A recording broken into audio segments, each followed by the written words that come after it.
Hello and welcome to Granada Reports, live with the latest across the northwest. Hi there, on the programme this evening. Freedom Day in 2 weeks' time. How our region's reacting to Boris Johnson's announcement that most COVID restrictions will be lifted on July the 19th. Yeah, I've had enough of it. I hate wearing face masks on the bus in the hot weather. No, it's not the right choice. Face mask should be on all the time. Killed instantly by a speeding car. A family's call for tougher jail time for those who kill by dangerous driving. Is there good news just around the corner for Vauxhall at Ellesmere Port? Speculation's rife it's to be saved by a new generation of electric vehicles. I'd be so happy for everyone involved in this country. That's the aim before the tournament. We wanted to win the competition. It still remains the aim. Wild about Harry, it's all eyes on Wednesday with England's heroes 90 minutes away from glory. Comedy actor and historian Sir Tony Robinson opens up about his love affair with Liverpool's Liver building. And it's a new week of weather. Will we spend every day waiting for the next storm like this pair? Join me later in the programme to find out.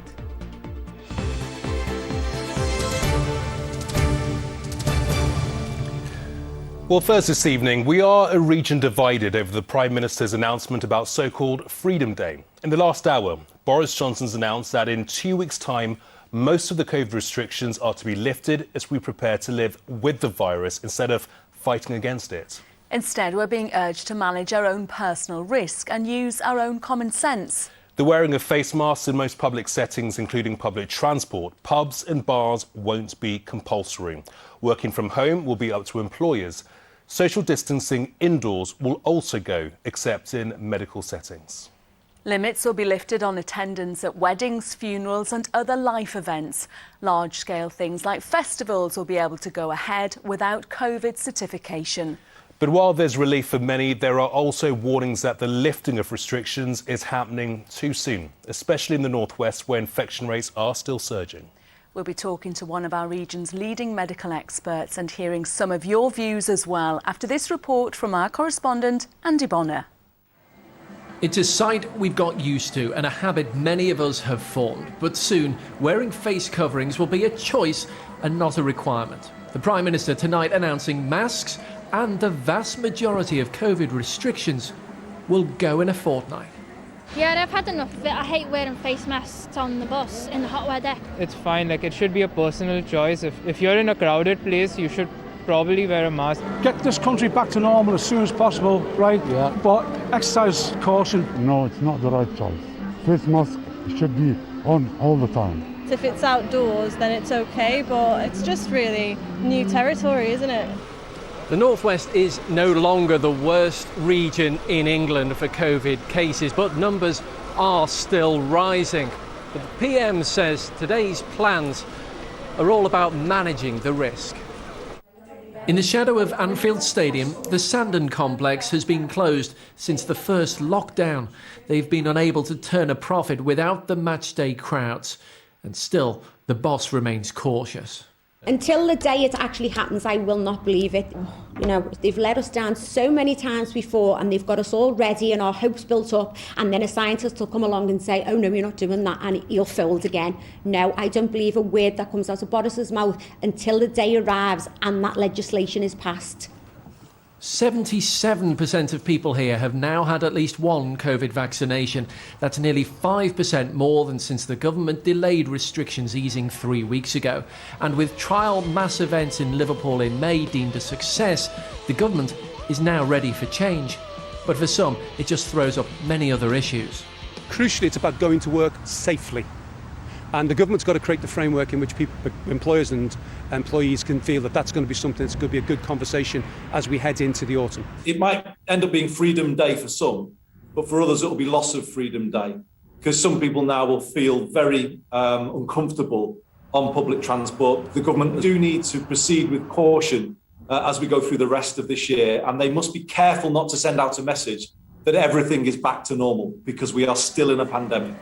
In 2 weeks' time, we will all have a level of freedom we haven't had since March last year. The question now seems to be how we decide to live with the virus. Andy Bonner, ITV News. Liverpool. Well, we're joined now by Dr. Nick Beeching from the Liverpool School of Tropical Medicine, which has been right at the heart of the vaccine programme. Good to see you, Dr. Beeching. Does the science back up what the Prime Minister has just announced? Mostly, yes. I think it's a very difficult decision. As we just heard, a lot of the sort of regulations are being reduced. And it's difficult in the face of a pandemic. The numbers are still going up, and we have to remember that there is still plenty of virus around. And it's a decision of what is the safest time to lift many of the restrictions. So with all of that in mind, is this the right time to lift those restrictions, given infection rates are soaring in the northwest, as you just said, and the low take-up of vaccines in places like Liverpool, for example? Well, I think on the whole, vaccine uptake has been very good, and certainly delaying the lifting of restrictions has allowed more time for more people to be immunised. But there are still a third of adults still haven't had 2 doses of the vaccine, and we need to do that. On the other hand, it's probably better to do it now in the summer, when there's less pressure from other things like flu and other coughs and colds and so on the NHS. So it's a very difficult balance. It is, but Greater Manchester's Mayor wants masks to stay on public transport and in supermarkets. Will you still wear a mask? Yes, I think that's the biggest thing that we have to take responsibility for ourselves. And of course, wearing a mask doesn't just protect you, it protects all the people around you. So your individual decision isn't just about you, it's about everybody around you. So I will still wear a mask in crowded places, particularly indoors, but if in a very crowded place outside, if I'm seeing anybody that's vulnerable for any reason, or indeed anybody that feels uncomfortable if I'm not wearing a mask. And I don't think that's a difficult thing for us to do. Are scientists confident that we can stay ahead of the game, ahead of the potential threat of another variant of COVID-19?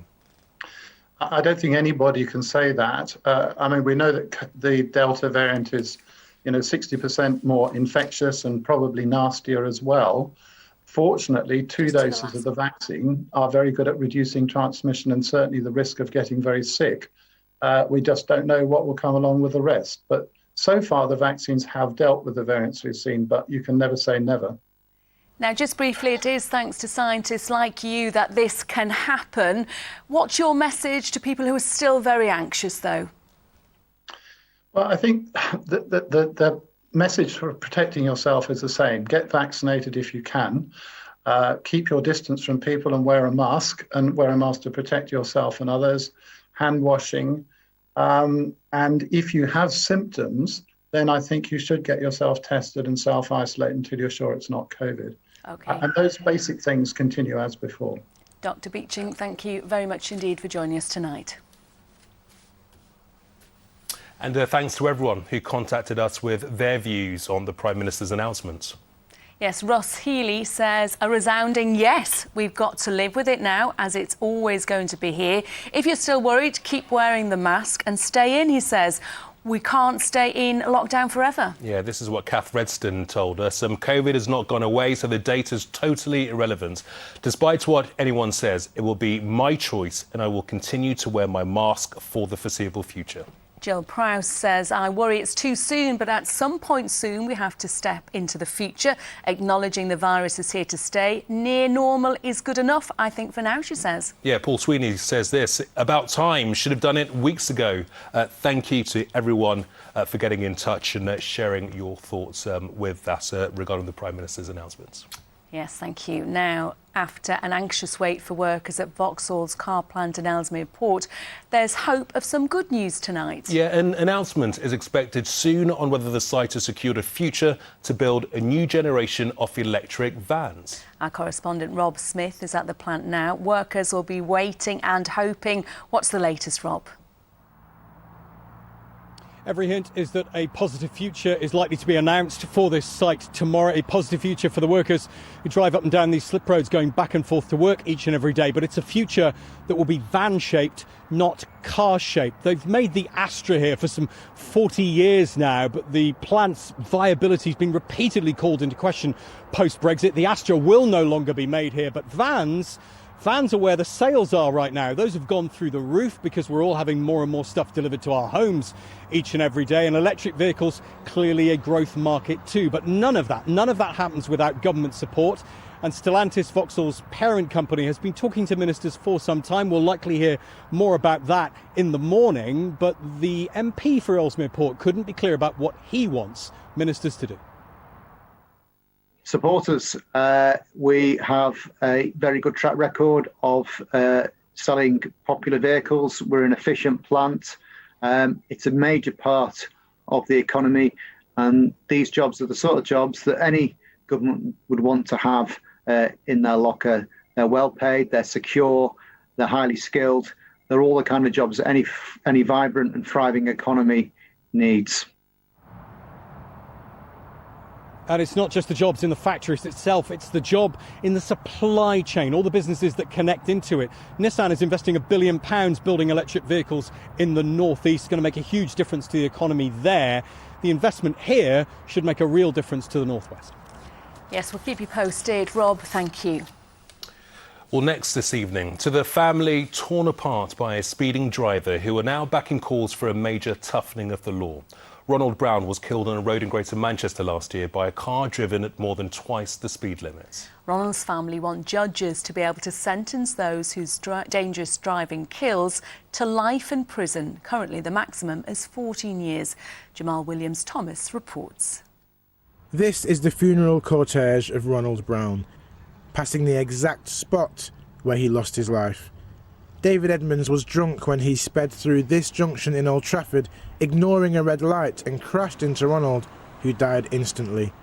Edmonds was driving at 74 miles an hour in a 30-mile-an-hour zone. My brother's car span and it hit a lamppost and then it caught fire. Janice Brown is Ronald's sister and was the first to be notified about the incident. Our liaison officer gave me the choice of whether to tell Mum how Ronald had died or whether to let the liaison officer tell her herself, and I just said, no, you can tell her. I'm not going to break Mum's heart anymore. It's already been broken. Tell us about Ronald, who you affectionately called DJ. Tell us about the man that he was. Gosh, he was the best big brother a little sister could ever hope to have. And I just didn't really realise how many lives he'd actually touched until his own life was over. Despite killing Ronald, Edwards was sentenced to 7 years, of which he'll only serve 3.5. Currently, the maximum custodial sentence for death by dangerous driving is 14 years, along with a fine and a driving ban of at least 2 years.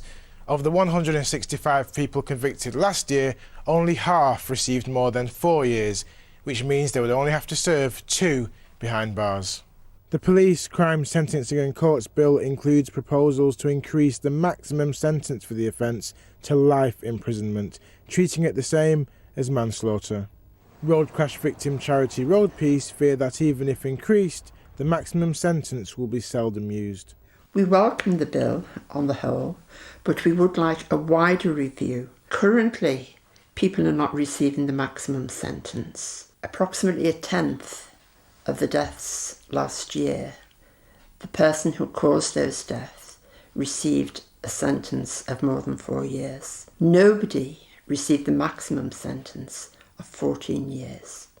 Well, the bill is proceeding through the House of Commons, and that means that currently MPs are examining the detail of it. It's become a very big bill. It's taking longer to scrutinise it properly in Parliament.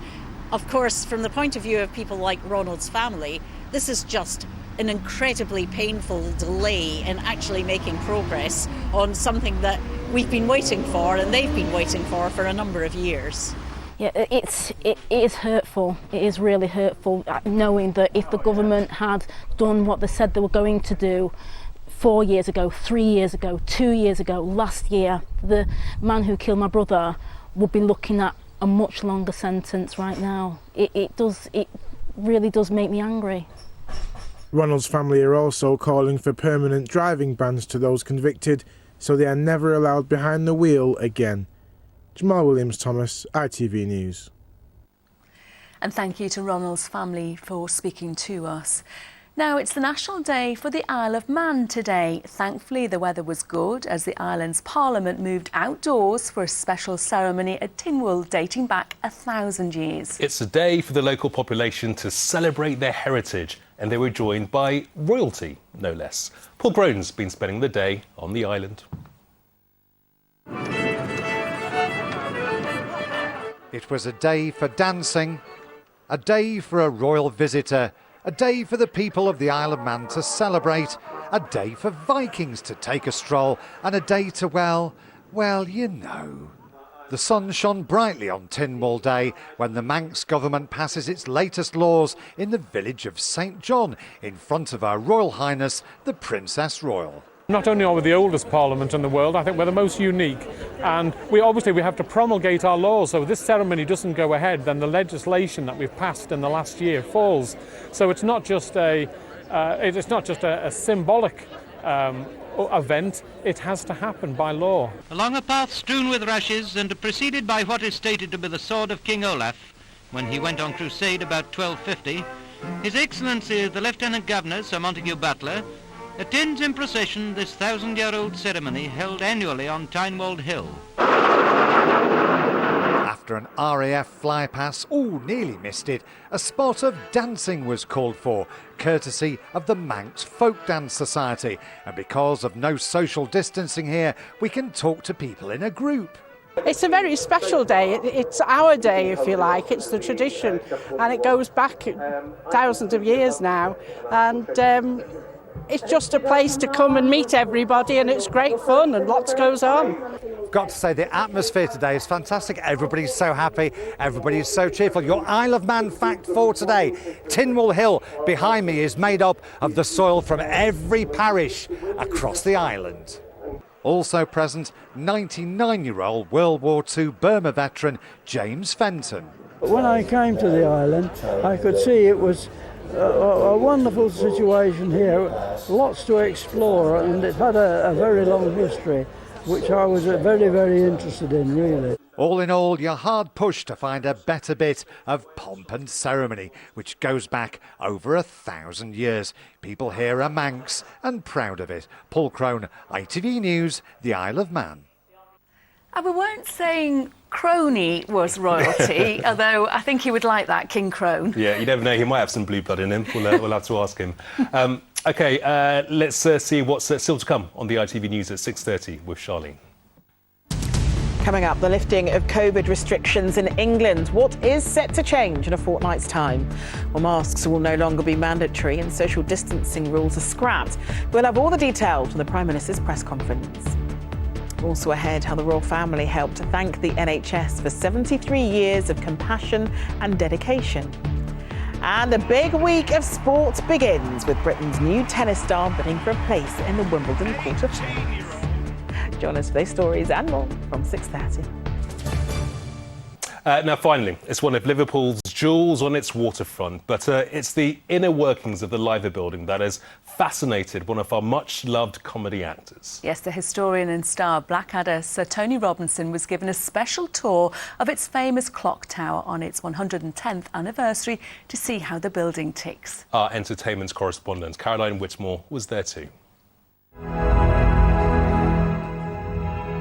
As the world-famous Royal Liver building opens its doors to tours that now take in the historic clock tower, actor and historian Sir Tony Robinson had a cunning plan and took time out of his day to take a first look at a building he's famously loved for years. Tony Robinson, welcome to Liverpool. We've certainly got our steps in today, haven't we? We've got our 10,000 just coming up from the bottom. You and me, we just came up those stairs puffing like rather large mammals. At the top, what a great reward we got. I was just so blown away by that audiovisual experience. It was just brilliant. I certainly wasn't expecting that. It felt like something out of Harry Potter, wasn't it? Yeah, the way they use all the architecture of the building, it seems to echo and rattle all the time. Very dramatic. Celebrating the clocks being 110 years old, but the fact that they went off at 1:40 on the 22nd of June 1911 for the coronation of King George. New and like a child in a sweet shop. Your face lit up. You love history, don't you? Yeah. What is it about it that you do love? Well, I've always wanted to bring history to life. Just like my dad, when I was tiny, used to tell me about the Second World War, and I was sitting there thinking, wow, did this really happen? And I've always remembered how I felt at my father's knee, as it were. So when I see something as exciting as this, I have such enormous respect for it. The last time I was here was maybe 7 or 8 years ago. They've transformed the interior of this building and made it really galvanising. I hope people who live around here who haven't seen it yet will just make a mark in their diary now that we're getting out of COVID. Make this one of your first stops, because it's really brilliant. It does tell the story of Liverpool in the last 100 years or so. Let's see what's in the kitty, shall we? 9pence. Oh, God, what are we going to do? Don't worry, Mr. B. I have a cunning plan to solve the problem. Yes, Mordick, let us not forget that you tried to solve the problem of your mother's low ceiling by cutting off her head. We were outside, filming outside the Liver building. Yeah. A lad skateboarded past and went, Tony Robinson, that's cool. And I nearly went, Sir Tony Robinson, but I didn't. Do you get that a lot? I suppose so, yeah. You must do. I've been on the telly for 62 years now, since I was a child actor. It is gratifying when younger kids still recognise who I am. I mean, old people, well, you kind of expect it, but the younger ones, yeah, it's really good. Thank you so much for chatting to us, and it's lovely to see you here in Liverpool. Thank you. Thank you. You can walk back down now. He absolutely loved it, didn't he? Yeah, his enthusiasm for history is infectious. It is. Wonderful to see. Now the weather. Here's Emma. Now that is brew weather. And only boiling what she needs. United Utilities sponsors ITV Granada weather. Big up you, sis. Hello there. It's been a very wet 24 hours for some of us. You don't need me to tell you that. There have been some very big clouds around. Super picture. Thank you, Gary, for sharing that with us. And for the next couple of days, showers and longer spells of rain dominate. And then high pressure tends to cap them off for Thursday and Friday. But the unsettled theme returns for the weekend. Well, it would do. So let's take a closer look at the detail. And if you cast your eyes down to the southwest here, you'll be able to see this area of low pressure, which pushes northwards overnight tonight, bringing quite a lot of rain. It stays close by on Wednesday. But then for Thursday, high pressure starts to nibble away at all of that, turning things a bit drier and warmer. And these are the systems out to the west that we need to keep an eye on for the weekend. They could bring in a whole new rash of showers.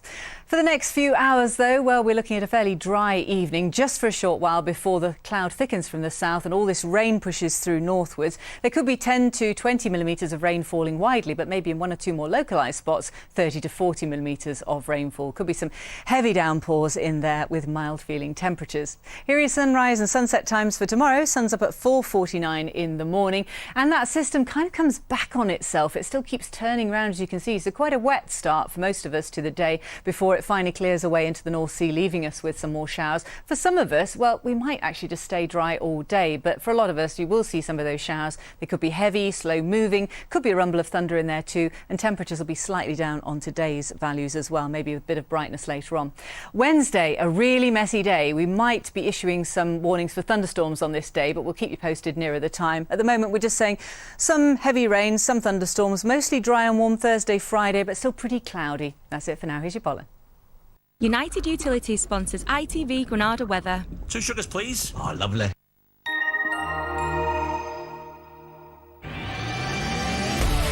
Hello, summer. Piri sponsors ITV pollen count. On then to the pollen report now against a glorious splash of colour there. Counts high to very high for many of us, but moderating, of course, in any heavy or prolonged showers. That's it for now. You're fully up to date. I'll catch you later. Till then, bye-bye. We need more sunshine in our lives. That is it for tonight's programme. There's lots more on our website. Go to the usual address for all the day's stories. And we'll have more news in our late bulletin after news at 10. Good job the football is happening, isn't it? Because the weather's not great. Fingers crossed. Good night. Bye-bye.